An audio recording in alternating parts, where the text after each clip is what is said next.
Hey everybody, welcome to another episode of Hot Boxing with Mike Tyson. I'm Evan Britton. And I'm Mike Tyson. Mike, we got a fucking monster in the house. We have a superstar here, man. Superstar, the future baby. Superstar. Everybody's gonna know your name. They're gonna name babies after you, man. Be careful, man. Wear condoms, man. Have a lawyer with you at all times, man. That's all you need. A trainer and a lawyer. You need nothing else. That's brother. it, baby. You don't need no hang-ons. You need nothing else. You got your agent, your trainer, your lawyer. Francis Ngannou, welcome, my brother. It's great you. to have you here. Really, man. it is. Thank you very Yeah, much. it's really I great. Appreciate. This is a huge honor for me. Man, I was just watching you before. Man, you knocked everybody. He knocked De Soto out. He knocked Vasquez out. He knocked my man from Holland out, Overeem out. Yeah. Oh, man, this is some good stuff, man. It was really good. You knocked some really legends out. You knocked some all-time greats out, man. You know, 6 years ago, I was in Morocco trying to find my way to go to Europe because that's always been my dream to get somewhere that I can have opportunity. And out there, you know, it was just like immigrating. So we was illegal, you know, like those similar like Mexican trying to cross the border. Did you get jobs? No job. Sometimes we live in the forest, hiding for the cops, trying to cross the border to go to Spain. And anytime that, and it was. Did you have food? No, sometimes we eat? Sometimes we have to go hunt. Sometimes we have to go wait to the trash truck. Did anybody ever see you and just say, "Hey, need food?" Never. No, when we have to hide because we didn't know who was the police or not, and there was like in a regular clothes sometime to come there detectives catch us. Yes, and when I went in the rough. Sometimes you have a hard time, and we have a chance to go to. Sometimes you have a chance to go on use internet on tonight, and I always watch boxing because my dream was to boxing. That was like my motivation to watch Mike Tyson on YouTube because that's when I never watched your fight live because I grew up in Africa and I didn't have a damn TV, nothing like that, you know. And I was watching it. I'm like, damn, I can do this. I'm gonna do this. And I watch all this fight. I go through this. I'm like, how is it possible to be like heavyweight? Because heavyweight does suppose usually they are not so technical, you know. But I'm like, how is it possible to be like heavyweight and be so technical? Everything was like perfect, you know. And even today, I still believe that I can put Mike Tyson video and then to teach those kid boxing to say, okay, this how you raise your hand, this how you move, this how you dodge, this how you do the clock, because everything, even in the fight, was great, which is something that I haven't seen before, that you don't see often, because when you see this professional fighter, obviously as amateur fighter, they did all this stuff, raise their hand, move perfectly. But when they become pro, everybody hand down, this, that. And you can show some kids like this how they box. That doesn't make sense. Why do you tell me that they box like this and the professional boxer there is boxing like this, like that, you know? And it was, for me, it was something just unbelievable.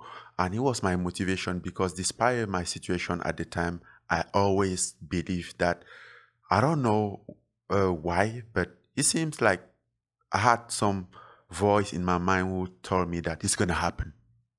How? I don't know. But it's going to happen. Then I'm like, yes, I'm going to do it. And that was just like 6 to 7 years ago. And today I'm here. You're telling me about my KO, which is like, where? I'm like, is it real? No, you did what you don't know what you did. Know what you did?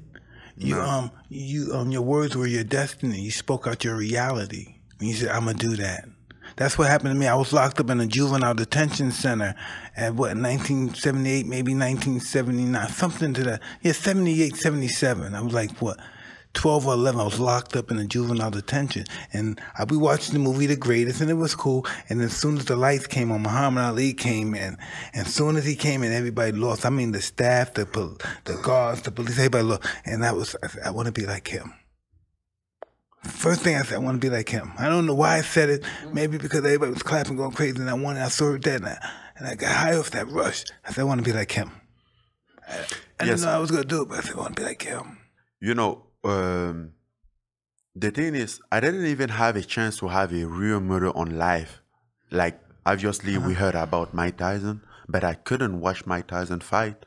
We didn't have TVs, you know. We barely have a lamp to read our book. I started to work at 10. I was 10 years old to be able to support my scholarship. And that's how I grew up. But you're right, because the thing is, like, you know, in where I'm from Cameroon, and from some small village. And it's people, they are very hopeless because they feel like they lose everything. Nothing is made for them. You know, they're forgotten. And they're like, okay, you have to settle to this. And that's why I always have problem with my family, because I was a dreamer. I was very ambitious. I'm like, I want this. I'm like, no, you are not for that class of life. You don't belong to that class, and you can't do it. I'm like, why? Why I can't do it? I'm like, no, you have to be like a farmer, like your dad. You have to do this, like your grandpa. I'm like, then who says that? Who say he can change? You know? Then, and I really looked back at that time, like just being doesn't agree with my parents, with my elder. So it was like I was like a bad seed, you know, among kids. That's what you were called. Yeah, You weren't a bad seed. I was a very bad one. So at the point that when I go somewhere, if I sat here, somebody, he would just change his wallet and put on this side. I'm like, this kid is so ambitious. He's gonna end up bad, you know. Nobody never understand like what was my dream. I'm like, I just have to change the situation. I just have to be something else. You know, I believe that I can make my own destiny. I mean, nobody says it will be easy, but it's still possible, you know. And that always my thought. And I think that's one of the things that make me decide to know to make the change. Like, I'm gonna do my own thing. And basically, when I came up with my dream to become a boxer, I'm like, what the fuck is that? Who told you it's possible for you? Look at you. Look at where you came from. How is it possible? Look in the entire country who had succeed with boxing. Then they would take some example. They would say like, because we have some famous boxer there who unfortunately didn't do great life-wise. What's his name? Like Joseph Bessala, Jean-Marie Emebe, like Watabele. Don't mention those guys. I'm like, look at those guys. Their life is miserable. I'm like, yes, but my own doesn't have to end up like that. It can be different. I can take my own chance, and doesn't matter if I fail. You know, I can still. At least I try. You know, the loser is the guy who didn't try. If you try and didn't make it, you are not a loser. You know, and you're gonna do something else, but be in peace with yourself. Like, okay, I tried. I'm a strong believer in that, you know. Yeah. During my life is full of mistakes, but I didn't stand on the wall and do nothing. I did something. You know, I didn't know what to do, but I made a lot of mistakes, but I did something. Yeah. Oh yeah. Oh hey yeah. Definitely, man. You did a lot. Yeah, I didn't stand on the wall and just do nothing. I did something.